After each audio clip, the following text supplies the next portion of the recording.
ಸನ್ಮಾನ್ಯ ಪ್ರಧಾನಮಂತ್ರಿಗಳು ನರೇಂದ್ರ ಮೋದಿಯವರು ದೇಶಕ್ಕೆ ಒಂದು ಕರೆ ಕೊಟ್ಟಿದ್ದಾರೆ. ಕರೆ ಕೊಟ್ಟಿರೋದು ಒಂದು ರೀತಿಯಲ್ಲಿ ಇವತ್ತಿನ ಇಡೀ ಪ್ರಪಂಚದ ಸ್ಥಿತಿಯ ಬಗ್ಗೆ ಒಂದು ಸಲ ಅವಲೋಕನ ಮಾಡಬೇಕು ಅಂತ. ಹಲವಾರು ದೇಶಗಳು ದಿವಾಳಿತನಕ್ಕೆ ಹೋಗ್ತಾ ಇರುವಂಥ ಸಂದರ್ಭದಲ್ಲಿ ಇವತ್ತು ಸನ್ಮಾನ್ಯ ನರೇಂದ್ರ ಮೋದಿಯವರು ಯಾವ್ಯಾವುದನ್ನು ಬಳಕೆ ಮಾಡಬೇಕು, ಯಾತಕ್ಕೋಸ್ಕರ ಅನ್ನೋವಂಥದ್ದನ್ನು ಪೂರ್ತಿ ವಿವರವಾಗಿ ಈಗಾಗಲೇ ಹೇಳಾಗಿದೆ. ಇದು ಮೊದಲನೇ ಬಾರಿ ಅಲ್ಲ.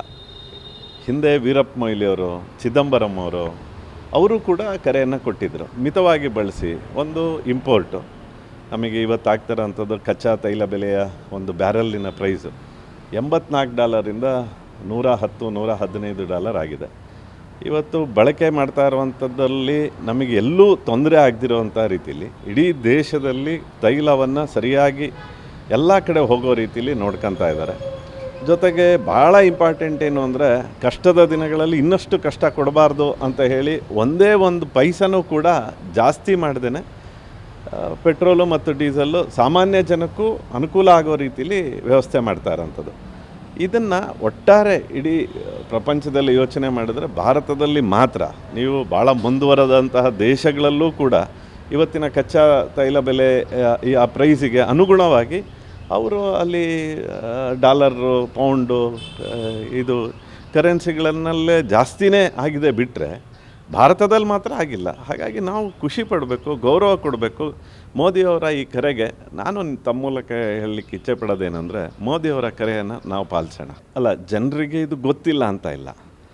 ಇದು ಕಳೆದ ಈ 1 ವಾರ 15 ದಿನ ಅಲ್ಲ, ಕಳೆದ 3 ತಿಂಗಳಿಂದ ನಿರಂತರವಾಗಿ ಹಾರ್ಮೋಸ್ ಇರ್ಬೋದು, ಇರಾನ್ ಮತ್ತು ನಮ್ಮ ಅಮೇರಿಕಾ ದೇಶದ ನಡುವೆ ನಡೀತಾ ಇರುವಂತಹ ಯುದ್ಧ ಇರ್ಬೋದು, ಇದು ಇಡೀ ಪ್ರಪಂಚಕ್ಕೆ ಜಗಜ್ಜಾಹಿರ, ಅದೇನು ಹೊಸದೇನಲ್ಲ.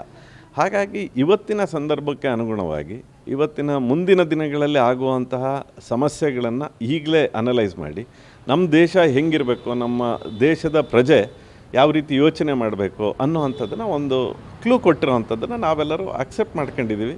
ಇಡೀ ದೇಶ ಅಕ್ಸೆಪ್ಟ್ ಮಾಡಬೇಕು.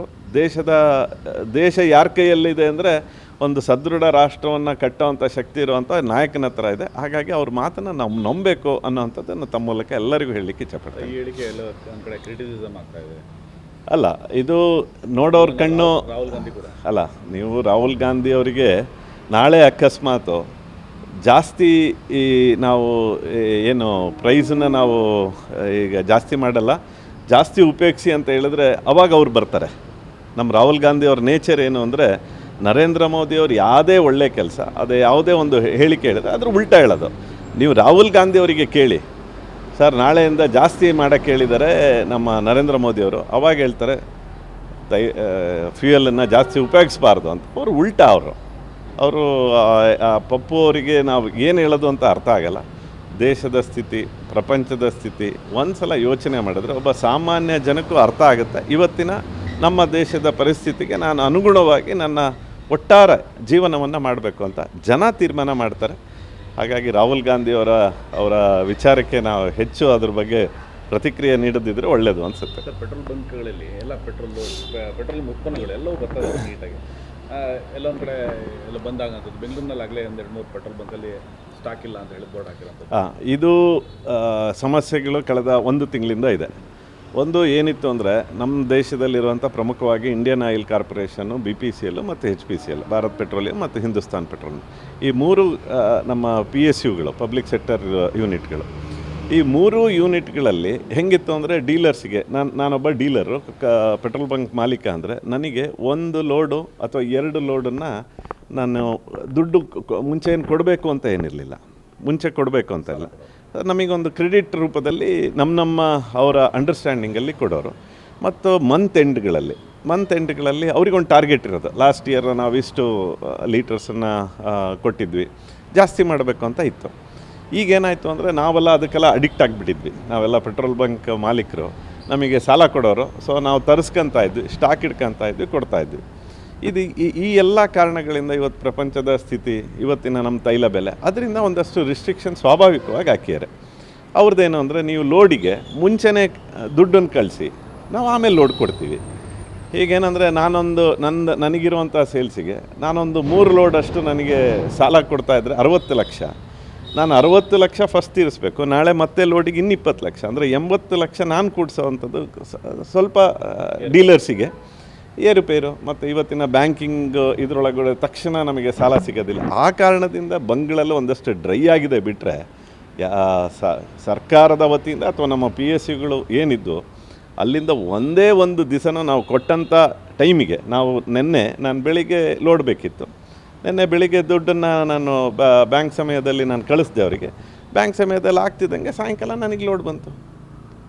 ದುಡ್ಡನ್ನು ಕಳಿಸಿದ ಮೇಲೆ ಅಂದರೆ ಅವರಿಗೂ ಒಂದಷ್ಟು ರಿಸ್ಟ್ರಿಕ್ಷನ್ಸ್ ಇದೆ. ಮುಂಚಿತವಾಗಿ ಕಳಿಸ್ಬೇಕು ಈಗ ಮುಂಚಿತವಾಗಿ ಕಳಿಸ್ಬೇಕು ನನ್ನ ಲೋಡಿಗೆ. ಆ ಕಾರಣದಿಂದ ಬಂಕ್ಗಳು ಡ್ರೈ ಆಗ್ತಿದೆ ಬಿಟ್ಟರೆ ಯಾವುದೇ ಕಂಪನಿಯ ಸಮಸ್ಯೆ ಅಥವಾ ಸ್ಟಾಕು ಮತ್ತು ಅವರಲ್ಲಿ ಏನೇನು ಸ್ಟಾಕ್ ಇದೆ ಅಂತಲೂ ಇವತ್ತು ನೋಡೋವಂಥದ್ದು ನಮಗೆ ಇದಿದೆ, ಆಕ್ಸೆಸ್ ಇದೆ. ಅಂದರೆ ನಮಗೆ ಬರೋವಂಥದ್ದು ಹಾಸನಿಂದ ಬರುತ್ತೆ, ಇಲ್ಲಿ ಸ್ವಲ್ಪ ಪೆಟ್ರೋಲ್ ಬಂಕಿಗೆ ಮಂಗಳೂರಿಂದ ಬರುತ್ತೆ. ಅಲ್ಲಿ ಏನು ಸ್ಟಾಕ್ ಇದೆ, MRPLನಿಂದ ನಮ್ಮದು ಪ್ರೊಡಕ್ಷನ್ ಆಗಿ ಪೈಪ್ಲೈನಲ್ಲಿ ನಮಗೆ ಹಾಸನಕ್ಕೆ ಬಂದರೆ ಹಾಸನದಲ್ಲಿ ಎಷ್ಟು ಸ್ಟಾಕಿದೆ ಅನ್ನೋವಂಥದ್ದನ್ನು ನಮಗೆ ಗೊತ್ತಾಗಂಗೆ ನಾವು ಹೋದರೆ ನಮಗೆ ತೋರಿಸೋವಂಥದ್ದನ್ನು ಕೂಡ ನಡೆಯುತ್ತೆ. ಅಷ್ಟು ಟ್ರಾನ್ಸ್ಪರೆನ್ಸಿ ಇದೆ. ಹಾಗಾಗಿ ಯಾವುದೇ ಕಾರಣಕ್ಕೂ ಸರ್ಕಾರದ ಎಲ್ಲೂ ನಮಗೆ ಸ್ಟಾಕ್ ಇಲ್ಲ, ನಾವು ಸೇಲ್ಸ್ ಕಡಿಮೆ ಮಾಡಿ ಅಂತ ಹೇಳ್ತಿಲ್ಲ. ರಿಸ್ಟ್ರಿಕ್ಷನ್ಸ್ ಮಾಡ್ತಾ ಇದ್ದಾರೆ. ಸುಮ್ಮನೆ ಇದು ಪ್ಯಾನಿಕ್ ಬೈಯಿಂಗ್ ಆಗ್ತಾ ಇದೆ. ಬೇಡದಿದ್ದವರು ಸುಮ್ಮನೆ ಬೈ ಮಾಡಿ ಹಿಡ್ಕೊತಾ ಇದ್ದಾರೆ. ಬೇಡದಿದ್ದವರು ಅಂದರೆ ನಾಳೆ ರೇಟ್ ಜಾಸ್ತಿ ಆಗುತ್ತೆ ಅಂತ ಕಳೆದ 4ನೇ ತಾರೀಕಿಂದ ಪ್ರತಿದಿನ ಈ ಸ್ಟಾಕು ಯಾರ್ಯಾರು ಬೇಕು ಅಂತ ಹೋಲ್ಡ್ ಮಾಡ್ತಾ ಇದ್ದಾರೆ. ಪೆಟ್ರೋಲ್ ಬಂಕ್ ಅವರಲ್ಲ, ಬೇರೆಯವರು ನಾಳೆ ಜಾಸ್ತಿ ಆಗುತ್ತೆ, ಎಲೆಕ್ಷನ್ ಮುಗೀತು, ರಿಸಲ್ಟ್ ಮುಗೀತು ಅಂತ ಅನ್ಕೊತಾ ಇದ್ದಾರೆ. ಅವ್ರಿಗೆ ಭ್ರಮ ನಿರಸನ ಆಗಿದೆ. ಹಾಗಾಗಿ ಯಾವುದೇ ಕಾರಣಕ್ಕೂ ಸರ್ಕಾರ ಗಟ್ಟಿಯಾಗಿದೆ, ಇದನ್ನು ಕಂಟ್ರೋಲ್ ಮಾಡುತ್ತೆ. ಜನನೂ ಕೂಡ ಅದೇ ರೀತಿ ಸ್ಪಂದಿಸ್ತಾರೆ. ಶಿವಮೊಗ್ಗ ಜಿಲ್ಲೆಯಲ್ಲಿ ಎಷ್ಟು ಬಂಕ್ಗಳಿದ್ದಾವೆ? ಎಲ್ಲರಿಗೂ ಸರಿಯಾಗಿ ಪೂರೈಕೆ ಆಗ್ತಾ ಇದೆ? ನಮ್ಮದು PSUಗಳಲ್ಲಿ 123 ಬಂಕ್ ಇದೆ. ಎಲ್ಲೂ ಏನೂ ಸಮಸ್ಯೆ ಕಾಣ್ತಿಲ್ಲ. ಈ ಥರದ್ದು ನಾನು ಹೇಳಿದಂಥ ಸಮಸ್ಯೆಗಳಿಗೆ 1-2 ಬಂಕ್ಗಳಲ್ಲಿ ಆಗಿದೆ. ಅದನ್ನು ಪೂರೈಸುವಂಥದ್ದನ್ನು ಆಗುತ್ತೆ. ನಮ್ಮ ಅಧಿಕಾರಿಗಳು, ನಮ್ಮ ಕಂಪ್ನಿಯ ಅಧಿಕಾರಿಗಳು ತುಂಬ ಚೆನ್ನಾಗಿ ಕೋಆರ್ಡಿನೇಟ್ ಮಾಡ್ತಾ ಇದ್ದಾರೆ. ಅಕಸ್ಮಾತ್ ನನ್ನ ಪೆಟ್ರೋಲ್ ಬಂಕಿಗೆ ದುಡ್ಡು ಕಟ್ಟದೆ ಕಾರಣಕ್ಕೆ ನಂದೇನಾರ ಡ್ರೈ ಆಗೋವಂಥ ಸ್ಟೇಜಲ್ಲಿದ್ದರೆ ತಕ್ಷಣ ಇನ್ನೊಂದು ಪೆಟ್ರೋಲ್ ಬಂಕಿಗೆ ಅವರಿಗೆ ರಿಕ್ವೆಸ್ಟ್ ಮಾಡಿ, ಎಲ್ಲೂ ಆ ಥರ ಜನ ಪ್ಯಾನಿಕ್ ಆಗಬಾರ್ದು. ನೀವು ಶಿವಮೊಗ್ಗ ಜಿಲ್ಲೆಯಲ್ಲಂತೂ ನೀವು ನೋಡಿರ್ಬೋದು, ಎಲ್ಲೋ 1-2 ಪೆಟ್ರೋಲ್ ಬಂಕ್ಗಳಿರುತ್ತೆ, ಅಲ್ಲೊಂದಷ್ಟು ಸಮಸ್ಯೆ ಬಿಟ್ಟರೆ ಎಲ್ಲೆಲ್ಲಿದೆ ಅಲ್ಲೆಲ್ಲೂ ಪ್ಯಾನಿಕ್ಕಾಗಿ ಜನ ಕ್ಯೂ ನಿಂತು ಪೆಟ್ರೋಲನ್ನು ತೊಗೊಂಡಿದ್ದಾರೆ ಅಂತ ಉದಾಹರಣೆಗಳು ಶಿವಮೊಗ್ಗದಲ್ಲಿ ಕಾಣ್ತಿಲ್ಲ. ನಾನು ಎಲ್ಲೂ ಏನೂ ಸಮಸ್ಯೆ ಇಲ್ಲ.